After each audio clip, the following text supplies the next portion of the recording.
In this video, I'll guide you through how to log out of the HSBC mobile app. Whether you're switching devices or just want to ensure your account security, logging out is a simple yet crucial task. Let's get started right away. First things first, you'll need to open the HSBC mobile app on your smartphone or tablet.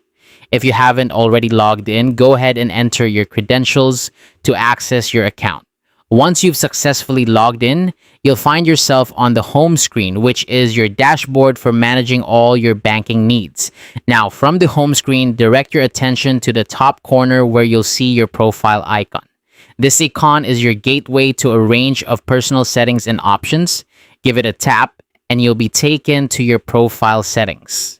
This section is not just for logging out, but it's also where you can update personal information, manage notifications, and much more. However, our focus today is on logging out. As you scroll through your profile settings, keep an eye out for the log off option.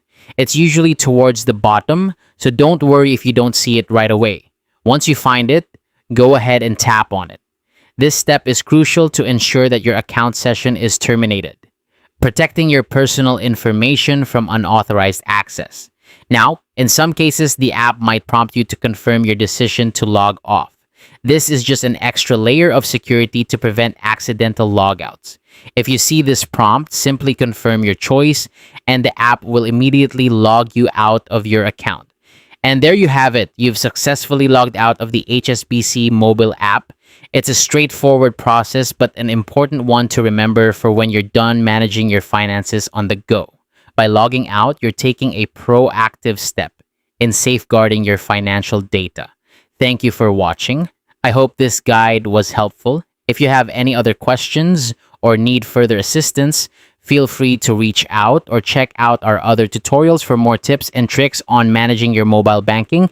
Until next time, stay safe and secure.